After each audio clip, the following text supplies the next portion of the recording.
Hey, Soul Warriors, have you ever felt like you're about to make a breakthrough only to then hit that invisible wall?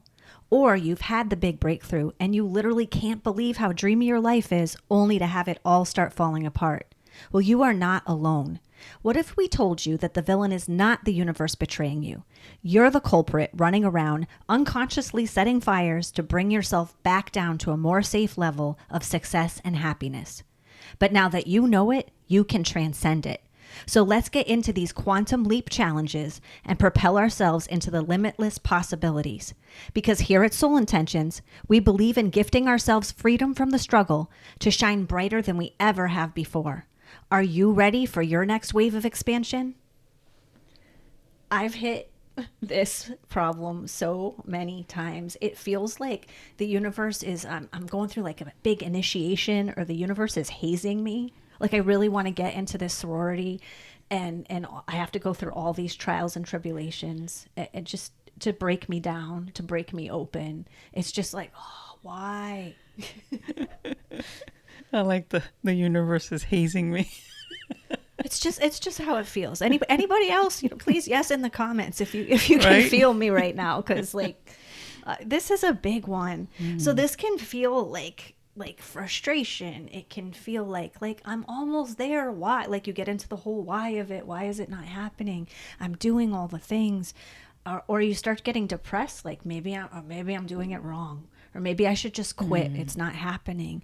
Like all those like kind of Eeyore moments are playing in your head. Yeah, I certainly had that recently. Actually, a couple of days ago, I woke up like at 3:30 in the morning or something like that, and I couldn't fall back to sleep. And all of a sudden, all the thoughts of worry came into play.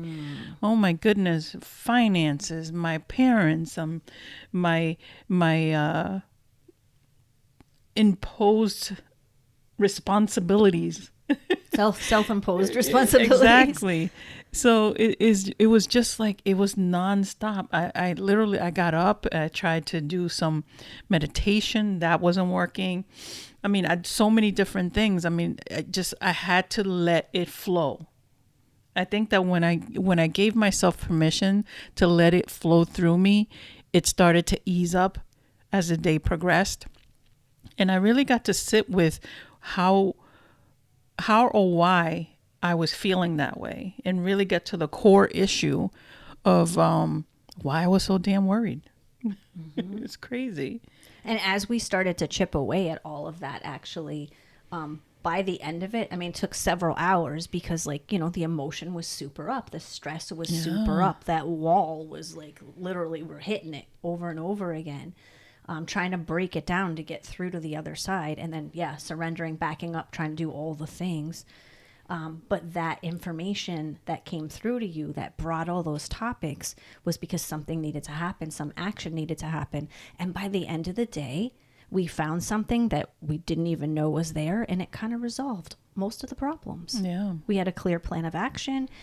It opened that stress valve. So if you can reframe, if you've hit the wall before the breakthrough, or the breakthrough has already come and it's all starting to fall apart, if you can start to reframe that these are cues to help us expand, or cues like, hey, there's something here that you're missing that you're not seeing. I know, I think it was 2 weeks ago. I don't know if anybody noticed on last week's video, but 2 weeks ago, I had hit a wall with something that I was trying to bring out for Soul Intentions, and woke up the next morning and my eyes totally swollen shut, and then this one starting to swell shut. So in my last video, we waited till the last second to record that, so my eye was Part open. Fortunately on this side, so you didn't see it as much, but so literally you start to get these triggers and these cues that your body's like, yo, we're missing something. We need to do something. We need to expand something. We need to settle into something. Obviously mine, I wasn't seeing something. And so as I sat, because I couldn't do any computer work, I couldn't do reading, writing, like any of that. So I just had to sit most of the time, and then really got to see with my inner eye, instead of how I was trying to look at everything so quite literally. And for me, it was very emotional because I tend to hold in, I like to be in control of my emotions, not my emotions in control of me. And I think that particular thing for me was more about feeling it, really getting into the nitty gritty of the emotions. And, I even did the ugly cry thing. I just got right into it. And once I did that, it's really, really started to alleviate and really get to the core of, or at least lighten the path of where we needed to go. Exactly.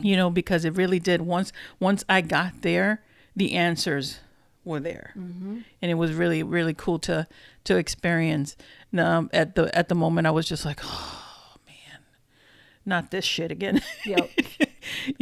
Because I consistently work, on my stuff so that I can be 100% present for these podcasts and for coaching and for all those things. So it's just like when something comes up, and it will, because we're human and there are always layers, it hits you in such a way, and you're like, okay, have that moment of like, whatever, here it starts again. But then get curious and get into the nitty gritty of it so that you can get past it, because there is one way to really get through to the end is by walking through it, experiencing it completely, not just kind of like brushing it away and thinking it's going to change or shift. So if these things keep coming up, this means that somewhere either your thinking is off, or your action is off, or your energy is off, or your body is off. Something is off. It's purely informational. It's not there to punish you. It's not there to, just to mess with you. It is truly there to help you. So if you can think of all information is valuable to me, it's just within me to look at the value, or to just be open for the value to present itself. We see a lot of this, stuffing down of emotion and trying to just, keep fighting the good fight. Like, I have to just get these things done. I have to do these emails and this and that, and not looking at the emotion, or not looking at where our energy is or how our body is feeling. So once we can address, what the real issue is, then we can start doing something about it. Because otherwise, like we said in the intro, these subconscious patterns are just playing out, and you're just making all these fires for yourself by ignoring the emotion, by ignoring the irritability or the worry. If you ignore it and you don't deal with it head on, it's going to fester, and it's going to create illnesses, sicknesses, unexpected bills, relationship communication issues, job issues, like all these sorts of things will come up as it tries to make some like a bigger and bigger fire, because you didn't see the flicker of the information that something was a little off, that you needed to adjust. So now they're building like, lighting a candle and building a freaking bonfire, and eventually the entire house will be lit on fire, so that you can be like, oh, okay. There's that dumpster fire, man. There's the dumpster fire we talk about all the time. Yeah. So I got really curious about, our subconscious limitations that starts to subconsciously trigger where we feel comfortable. We might think we're feeling comfortable in these really high places, and all of a sudden, I don't know, some drama starts to happen in your life, or you get into an argument, or you start nitpicking at your partner, or just to get yourself back to that comfortable place where you're really truly comfortable. Because when things are good, you're just like waiting for that fucking shoe to drop, and you don't even know it. Right. Your subconscious is just like working back there, doing its thing, so that when you're up here, it's like, yeah, life is good, everything's, I'm making all the money, I'm doing all the things, and the kids are good, and my relationship is awesome, and all this stuff. And then all of a sudden, somebody throws a monkey wrench. So that you can really get into what really makes you comfortable. I was super curious about that. Right. So it's not about like having to fix anything. It's about to just recognize that, hey, I have only regulated my nervous system to this level. My knowledge of what a good relationship looks like is only this level. We have somebody that we actually coached that was in a job for a long time. And every time like a supervisor or a manager position came up, they threw their hat in the ring. And then they were really pissy and were going around to all the, the coworkers about, that they didn't get the job. And they didn't even talk to me, or the second time they did talk to me, but then they picked, Susie Q over here. And it was like all this stuff. And when we really jumped into it, I'm like, okay, well, what leadership experience do you have? Well, I've been at this job for 12 years. Okay, as a worker bee, what leadership experience do you have? Have you gone to any like leadership trainings? Have you, read any leadership books? Have you asked if you could head up a project in your department? No. Okay, does Susie have? Well, yeah, Susie, she's been a manager for 10 years, but she's only been at the company for a year, and I've been there for 12. So there was this whole thing. And then we started talking more, and she started getting into, well, Susie is, just probably be a typical manager, and all this crap about people don't like managers are selfish, managers don't do any work, like all these limiting beliefs. That was her upper limit. So somewhere in there, energetically, she wasn't ready to be a manager because she thought all these horrible things about them. So subconsciously, she didn't really want to be a manager. That's why she didn't do the work to increase her level of, what her capabilities were. That's why she went around to all the other employees, because anybody who's been a manager knows when the employees start doing this, like work's not getting done and all hell's breaking loose. Yep. So that's just an example. So we're setting ourselves up by going towards the manifestation part and blindly doing the work. Like, yeah, it's awesome to do the meditations and look at stuff and everything, but how are you expanding your energy? How much are you looking at that? How are you supporting your body? Can your body handle that up level of, whatever the next version of you is? Yeah. Can your nervous system handle like double the clients or double the workload? Or a relationship that requires you to show up authentically as your full self, where you've been showing up really broken and then hitting other broken people in relationships. Mm-hmm. So it's all this shift in this thing. We call these moments like your quantum leaps or your quantum jumps, when you're really jumping forward in your next level of evolution. And then you get there and you're like, oh, all these new pressures, I'm not comfortable. And you're not calibrated to whatever this new level is. So you start like, you're spinning out. Mm-hmm.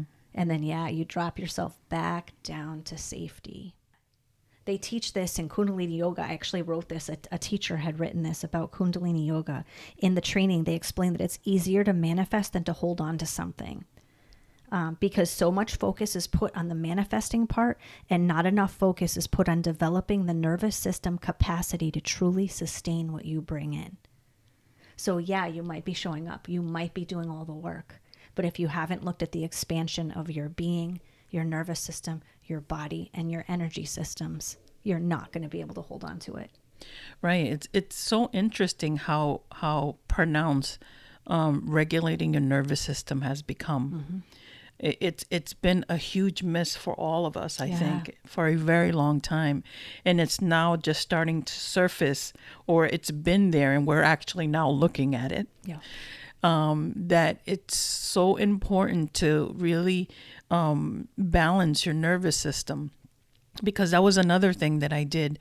You had me do she had me do a little meditation that triggered the nervous system and balanced it and all that stuff while I was going through my breakdown, and it helped. It really helped center me again, and I really didn't realize just how much that can affect things in my life, which was really interesting to kind of experience. So really triggering the nervous system and staying balanced is key during this process, especially when we're up leveling and really going towards the true things that we're looking for. And like you said earlier, are our energy bodies ready for it? Mm-hmm. Asking ourselves those questions is like so important, because if we do end up in that high place, getting all the things that we wanted, that awesome job, all the things that we're looking for, and all of a sudden you find yourself with that what the fuck feeling. That's, you've hit that. You've hit that limit, that whatever that limit is for you, and really getting curious about that and honoring the possibilities of it also, instead of, getting yourself all worked up and starting a dumpster fire just to smack yourself right back to where you're comfortable. It's like, let's expand ourselves even more, than just creating that to put us back to where we're comfortable. I want to give you a quick message before we get back to this episode. Unlock the secrets of your soul for free with Soul Notes. Say goodbye to feeling stuck and hello to the validation of your alignment. These weekly prompts are filled with reminders, gentle nudges, and sometimes a kick in the ass, all with love from your soul. Don't just take our word for it. Try Soul Notes for yourself and see the difference it can make in your life. Trust us, your soul and you will thank you. Just go to soulnote.org. That's SOULNOTE.org. Now back to our podcast. So what are some things you can do? Let's just get into that. So when you notice any of these behaviors, you're going to shift your focus onto what the real problem is, because the real problem isn't the worry. It is not the complaining or any of the things. The real problem is expanding your capacity for love, for abundance, for your own wisdom to come through, for your success. You're building these platforms, expanding these bigger platforms. Think of your life like you have a concert of one of yourself right now, and you're feeling kind of lonely, and you're going through your spiritual awakening. And then, you get to your next level and you meet some other spiritual folks and you have some new friends, and now you have a platform of 3. And then you want to build on that because this feels really good. And then you try to go into the next thing, but now you're bringing 20 people onto your platform of 3. Not going to go very well. So you're going to have your dark night of the soul cycle back around, hit the wall a couple times. So how can we all right, I'm continuously building this bigger stage for myself so I can hold more of what I'm calling in and more of what I say I want. Expanding your energy. Meditation is great with it. Breath work is awesome. Depending on what type you use of both of those things, it also helps regulate your nervous system. So it's a double win on there. We have something called soul shifters that we create that help you shift and expand that energy. So we will link a soul shifter above. That is a great starting point. It's like a quick, I think it's 4 or 5 minutes. And, do this several times a day and really take it in. And it will automatically start expanding, giving you that new set point you're looking for. I mean, we all have a huge spiritual team with us. Our spirit guides or whatever it is that you believe in, they're there for you every single day. They don't leave us for any reason. At times it might feel like they're just saying, fuck this shit. Yeah. They're not listening, but they don't. They're always with us. So please keep that in mind. And when you're going through this process, you're not alone. Also, you can reach out to us. That's what we're here for. We can just listen, have you process and all that, share it in the group so that we can all just talk about it and support each other and things like that. So, just keep that in mind. Yeah, absolutely. That is key. Mm-hmm. And then nervous system regulation. So this can look like walking. This can look like snapping because you're doing it on both sides, not just one snap. You want to activate both sides of your brain to bring things back into balance. If you love meditation, bilateral meditation music is awesome because, again, that fires both sides of your brain and sets you back into a good state. Walking, EFT tapping is amazing. Shout out to Tapping with Brad. He's awesome if you don't know him. Breathwork Beats is amazing for just basic breath work. Let me see, what else are we missing here? Cultivating self-compassion. Be your own best friend. Be your own supporter. Be your own spiritual guru. You've got this. You have all the information you need. So step into that role for yourself. Be the leader with yourself for yourself. You know what to do. And when you feel shaky, this is when you rely on your team, just like you just said. Absolutely. And this is your time. You have all the tools. Just start one by one, having fun with them, being grateful, and caring for yourself. All right. That's it. Be kind. Peace.